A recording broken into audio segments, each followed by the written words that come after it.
El dia 13 de desembre de 2012, coincidint amb la data del 76è aniversari de la coneguda líder feminista Lídia Falcón, jo, Roger Martínez, vaig tenir l'oportunitat de poder conèixer i entrevistar personalment a aquesta gran representant de la lluita pels drets de la dona, de la lluita antifranquista i de la lluita obrera. Amb l'aportació de les seves vivències, experiències i coneixements, aquesta entrevista m'ha permès acabar de veure, conèixer i entendre definitivament tot el que ja havia investigat al llarg del meu treball de recerca.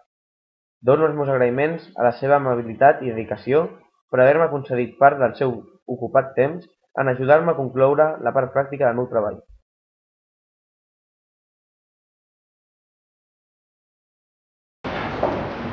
¿Cómo se inició en el mundo de la política?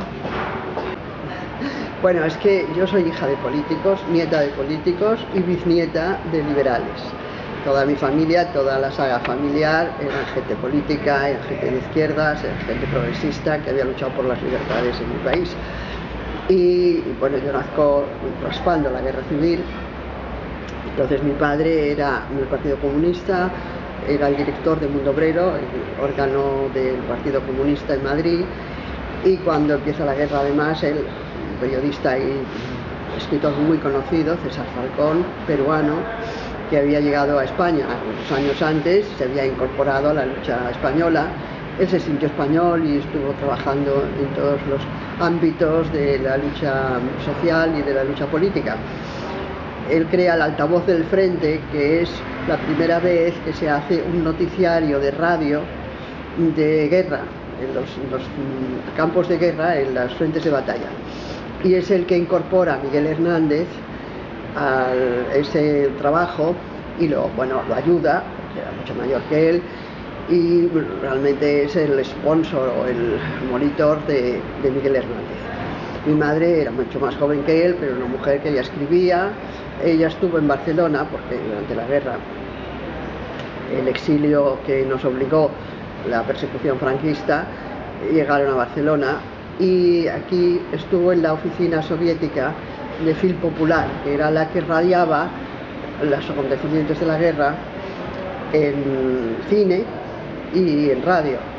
Y estuvo haciendo un tiempo el noticiario de España al Día durante la guerra.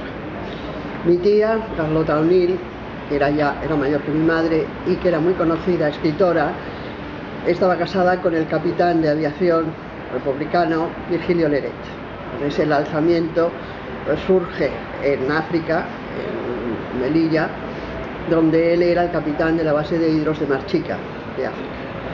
Y en aquel momento, a pesar de que las tropas republicanas se defienden como pueden, están desabastecidas de todo el armamento, incluyendo que los hidros estaban desmontados porque los estaban limpiando. Lo vencen en aquella ofensiva, fusilan a mi tío y a 13 compañeros más el mismo 17 de julio. Y a mi tía la cogen, la encarcelan por ser la esposa de quien era, y sus dos hijas, mis primas, que tenían 8 y 10 años, van a parar, después de diversas vicisitudes, al colegio de huérfanos al asilo, en realidad de huérfanos de militares de Aranjuez. Y en ese tiempo pasan 5 años. Ya pasa 5 años en prisión y mis primas allí también metidas en otra prisión. Entonces hasta el año 41 no se consigue, por diversos también avatares muy largos, reunir los restos de la familia. Mi tío había sido fusilado, mi padre había huido al exilio en cuanto terminó la guerra porque era imposible que se quedara aquí. Mi abuelo había muerto un poco antes de la guerra, era ya un hombre mucho mayor. De modo que nos encontramos solo mujeres en la Barcelona de 1941. Y con estos antecedentes comprendes que la formación política yo la recibo de mi familia, de mis mujeres, las mujeres de mi familia, de mi madre especialmente, y de mi abuela. Porque mi abuela es un personaje interesantísimo, a ver si se recupera algún día la historia de nuestra gente y de nuestras mujeres. Regina del Amo era anarquista, feminista, a finales del siglo XIX, porque ella nace en 1870. Y durante toda su juventud y madurez está trabajando en el cooperativismo, el sindicalismo, el feminismo. Y ella es la primera creadora de un banco cooperativo en Valencia, de la que la nombran presidenta de honor y el año veintitantos. Claro, son los prolegómenos de la República, en que las mujeres habían trabajado, en minorías naturalmente, pero intelectuales, profesionales y dirigentes obreras y sindicales habían trabajado muchísimo por difundir los ideales del sindicalismo, del cooperativismo y del feminismo. Estaban luchando entonces por el amor libre, por el divorcio, por la eutanasia, la eugenesia, el aborto, etc. Es una época brillante de nuestro país, que casi nadie conoce, y que luego quedó sepultada, claro está, por la barbarie fascista. Entonces, en este ambiente es donde yo me crío, donde yo me formo, me lo cuentan todo. Tenía 5 años y yo sabía ya cosas de política que veo ahora que ni siquiera los dirigentes políticos los conocen, ¿no? De modo que esta es la formación que yo tengo, no es que un día descubriera la política, como le ha pasado a otra gente, ¿no?, y empezar a preguntar y hacer cosas, sino que yo estoy formada para esto. El primer artículo que publico en la revista del colegio tenía 14 años, hablando de la mujer, era una cosa muy sencillita, pero un compañero de trabajo, de estudios, había publicado un artículo insultando a las mujeres, ¿no? No pensaría en su madre, no lo sé, pero diciendo que eran vanidosas, caprichosas, estúpidas, que solo pensaban en gastar, etc. Y yo le contesté en aquel mismo folletito, era una pequeña revista del colegio, y así fue como me estrené escribiendo sobre las cuestiones de la mujer en aquellos terribles años, ¿no? ¿Cómo logró estudiar en la década de los 50, teniendo en cuenta que con solo 20 años ya tenía usted 2 hijos? Pues sin dormir. O sea, la única fórmula que tuve, y que supongo que puede tener cualquiera que se encuentre en dificultades para estudiar, es sin dormir. Yo estuve estudiando de noche o trabajando de noche, alternaba. Pues recuerdo que pasaron 5 o 6 años sin que yo hubiera tenido una noche normal, acostarme a una hora y dormir 7 u 8 horas. Era la única manera. Tenía que mantener a los niños, tenía que cuidarlos, a medida que vivía con mi madre, pero ella trabajaba también, porque si no, no hubiéramos podido mantenernos. Y al mismo tiempo estudiar la carrera. Y además la hice todo lo deprisa que pude, ¿no? En 3 años terminé la carrera de Derecho. Usted se puso a estudiar después de casada y siendo madre de 2 hijos. ¿Qué posición mantuvo su esposo frente a este hecho? No, es que yo me empiezo a estudiar cuando me separo de él. Bueno, en realidad la separación, claro, era un riesgo terrible en aquella época. En aquella época no existía divorcio, no había separación civil, tenías que ir al tribunal eclesiástico a discutir si podías o no podías vivir separada, nada más. Puesto el vínculo no se rompía, ni podías volver a casarte, y si volvías a vivir con otro hombre, podrías caer en el delito de adulterio, que llevaba a la cárcel a las mujeres, pero a los hombres no. Y en esas condiciones, pues de todas maneras, como no nos entendíamos, no era posible seguir adelante. Claro, yo hubiera podido resignarme como tantas mujeres de entonces y de ahora, pero no sabía hacerlo, ¿verdad? Lo de la resignación no va conmigo. ¿Se sintió discriminada por el hecho de ser una mujer separada? Siempre, pero bueno, tan discriminada que yo desde el principio, desde una pequeña peripecia que viví, lo ocultaba. Yo era muy joven, con lo cual no podían imaginar ni que estuviera casada, ni no hacía falta decir nada. Yo me presentaba y parecía una chica joven soltera para trabajar, para diversos trabajos que tuve. Yo fui primero telefonista, podríamos decir, el primer oficio que tuve, y trabajé en diversas empresas, y yo siempre mentía diciendo que era soltera. No tenía de ninguna manera de plantearme pedir un trabajo. Hubiera necesitado el permiso del marido, por supuesto. Una mujer casada no podía hacer otra cosa, y además las empresas no querían mujeres casadas, y mucho menos con niños. Yo mis hijos, pues, espero que no les haya quedado una marca indeleble, los escondía. Salíamos los domingos y estábamos tal, iban al colegio, pero a mi casa procuraba no invitar a nadie para que no los vieran. Es de suponer que el paso por la cárcel fue una experiencia desagradable en su vida, pero a pesar de ello, ¿qué experiencia obtuvo de su paso por el penal? Bueno, pues naturalmente todo aumenta tu experiencia y tus conocimientos y te endurece, todo. Y la prisión, pues por supuesto, ¿no? Tengo otro libro Voy a ver si puedo llevártelos en algún momento. En el infierno, ser mujer en las cárceles de España. Yo creo que en la biblioteca podrías también quizá encontrarlo. Y donde describo la situación de las cárceles de mujeres, de las que no se hablaba casi nada. ¿Y cómo influyó en su vida y en su carrera? Bueno, supongo que todo esto forja una manera de hacer, pero yo tampoco era una niña ya cuando fui a la cárcel, yo tenía ya suficiente fuerza y resistencia para soportarla. Lo que sí influyó es desde el punto de vista material, porque la primera vez fueron 6 meses aquí en la Trinidad de Barcelona y la segunda vez fueron casi 10 meses en Madrid.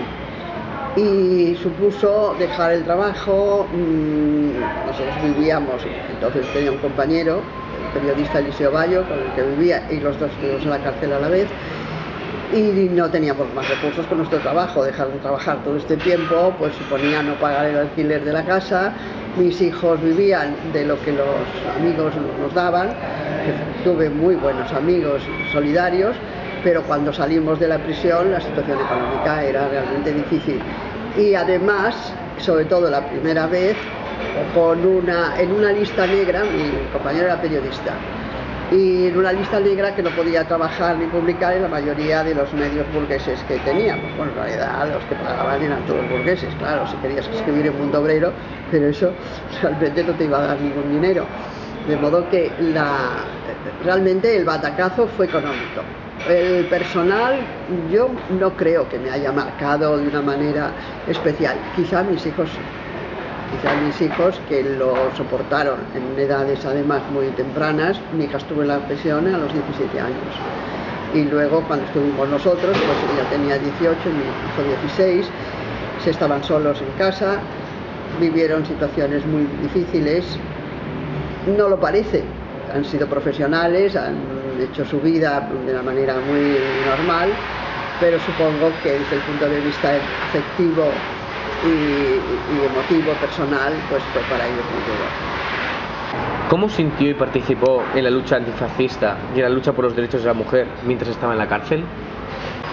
Bueno, yo empecé mucho antes de que me detienen realmente un poco tarde, bueno, siempre es un error, ¿no?, que comete uno en la clandestinidad. Pero yo empecé a militar en el sur, en el Partido Socialista Unificado de Cataluña, el año 59, no había terminado la carrera.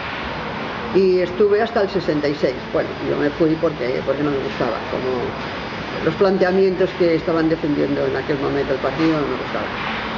Y en este tiempo pues no me detienen, estoy en la clandestinidad y estoy haciendo las actividades, bueno, que desde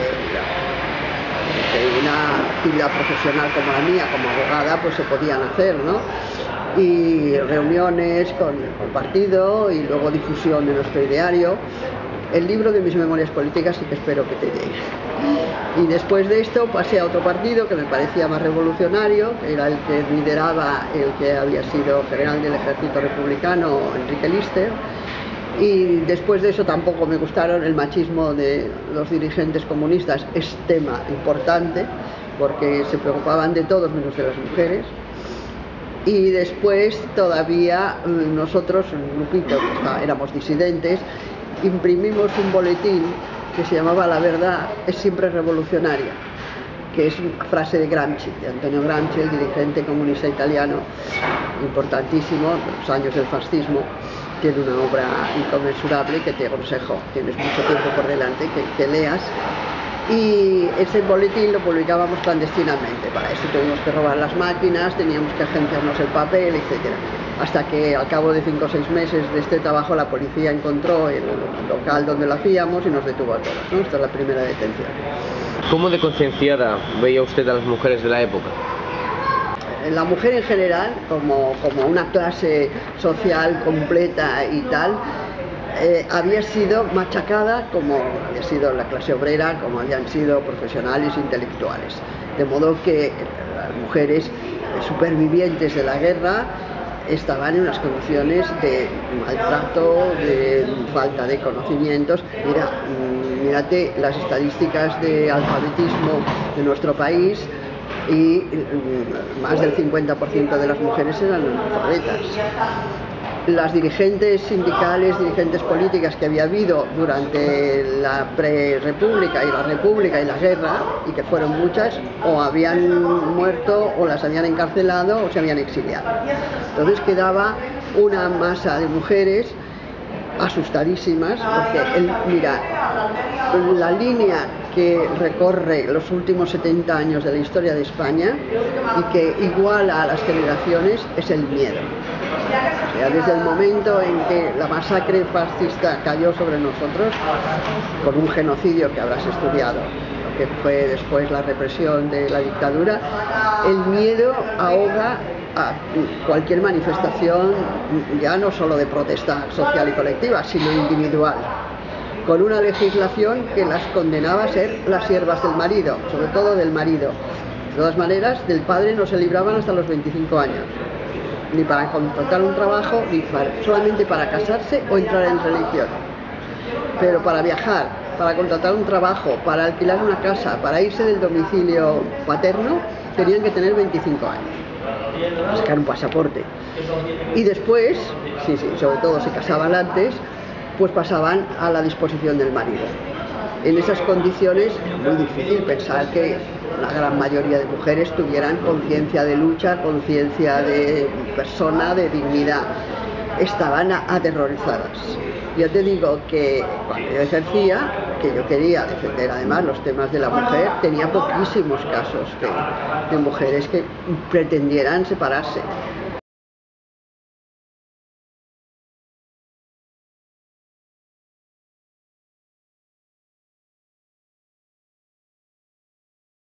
¿Creía usted que los valores que propiciaba el franquismo a las mujeres eran interiorizados y creídos realmente por las mujeres, o eran meras supervivientes del sistema de la época?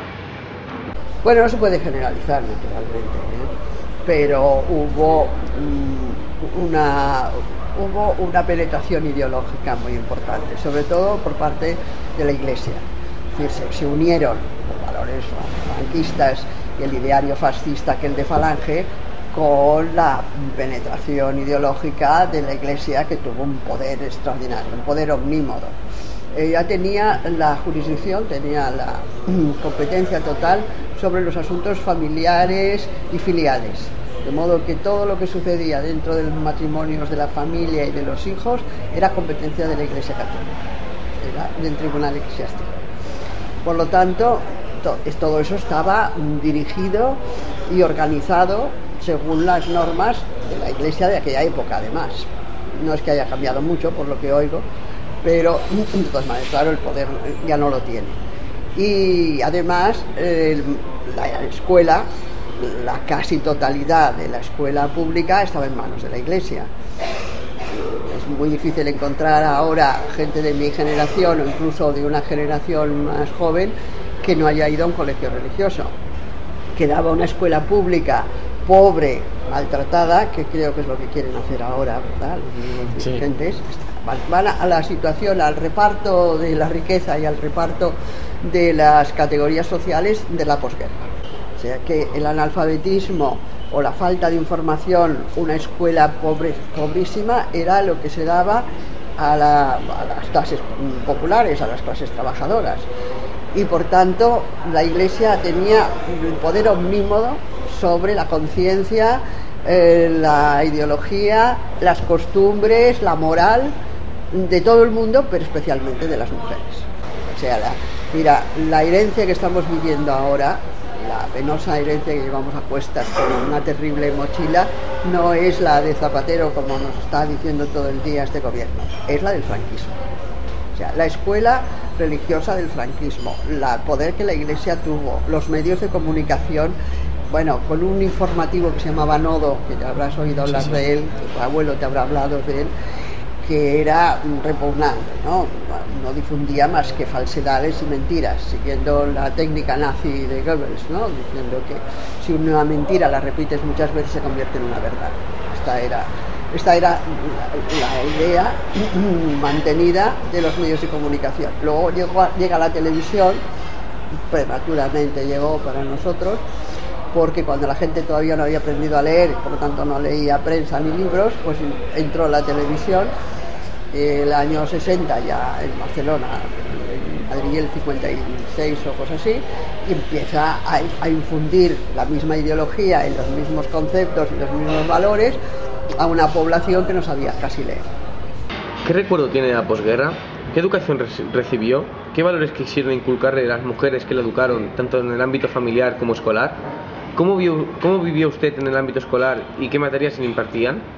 Bueno, como ya te he explicado, yo era una privilegiada, yo pertenecía a una familia politizada, culta, de intelectuales, mi madre era escritora, mi tía también, mi abuela. Y por tanto, lo que no me enseñaban en la escuela, lo aprendía en mi casa. Y yo escribía y redactaba, hacía redacciones para mí donde tenía 7 u 8 años. Yo aprendí a leer prontísimo, ni siquiera sé la edad. Era un caso diferente, claro. Nosotras, en realidad, por nuestra clase social de intelectuales, por nuestra preparación y por nuestra adscripción política, teníamos que habernos exiliado. Eso tenía que haber sido. Como se exiliaron pues la mayor parte de la intelectualidad y además de la ciencia y del trabajo de España, ¿no? Nos quedamos aquí porque mi tía estaba en prisión con esa tragedia que te he contado. Pero la escuela, yo no fui a una escuela religiosa porque eso era uno de los principios que no iban a conculcar mi familia, buscando colegios de aquí para allá, unas academias privadas que entonces, bueno, florecían, que estaban en pisos, que eran muy malas, pero donde tuve la suerte, tuvimos todos los que fuimos allí, que fueron a parar muchos profesores y maestros republicanos que habían sido purgados de la escuela pública, los que no lo habían matado y los habían exiliado, andaban por el país buscando trabajo. Lo encontraron en algunas de estas academias y colegios privados, que no eran muy caros porque eran muy malos, estaban en un piso. Y si miras las fotos, tengo fotos de mí cuando era niña y luego mi hija, que también fue a una de ellas, que las mesas estaban desportilladas y había una pizarra y una tiza, era lo que había. Pero en cambio los profesores, algunos de los que tuve, eran estupendos, porque eran profesores republicanos con aquella formación, ¿no? Esta suerte, a pesar de todo, de la primera posguerra, ya no la tienen las otras generaciones, porque claro, ya aquellos personajes han jubilado, se han muerto, y lo que están formados ya en la universidad franquista. Y se puede ver clarísimamente. Yo además todavía, como soy tan vieja, todavía cojo el plan de educación de Marcelino Domingo, que es el último ministro de Instrucción Pública de la República, que dura hasta que yo termino el bachillerato. Yo hice el examen de Estado y lo termino el año 53, sí. Entonces, en esa etapa todavía tenemos el plan de educación de la República, que contenía todo, ciencias y letras, 4 idiomas, teníamos 4 idiomas extranjeros, la gramática y la lengua y literatura españolas, esa era todo el curso, 7 años, latín 7 años, griego 4 años y francés e inglés 3 años. Y esa formación después se pierde, empiezan a cambiarlo, llegan los jerarcas fascistas a imponer otros sistemas educativos, ha cambiado el profesorado, ya no están aquellos hombres y mujeres, los pocos que quedaron, y la escuela pública debió ser horrible. Yo no fui tampoco a ella, esa escuela pobre y llena, que tenían que además jurar los principios del movimiento nacional, los profesores. A esa debió ser pues esta, la que formó sobre todo a los pobres. Y el resto la escuela católica, la escuela religiosa.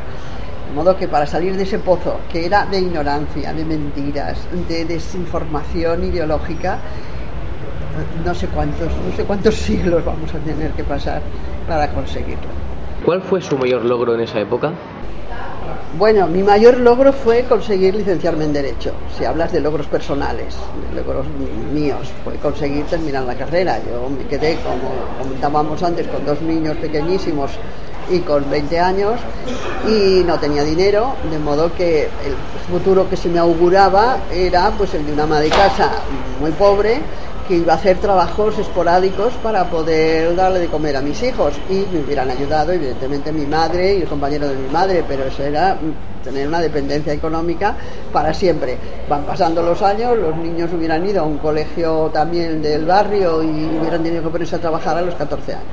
Entonces, que yo saliera de esa situación económica y social fue mi mayor éxito, fue el mayor logro. Ahora, en cuanto a logros ya me parecen más amplios, más sociales, pues yo en mi despacho, en mi bufete, conseguí ganar muchos asuntos laborales y muchos asuntos y defender a los detenidos políticos, y eso fue para mí, constituía una de las mayores satisfacciones. Luego también, por supuesto, que mis hijos crecieran sanos, que fueran a uno de los mejores colegios de España y que se hicieran unos profesionales. Pero todo eso lo saqué de mi piel y de mis huesos. ¿Qué tipo de feminismo defendía? Claro, es que este es el tema para otra entrevista, que es el feminismo revolucionario que yo defiendo.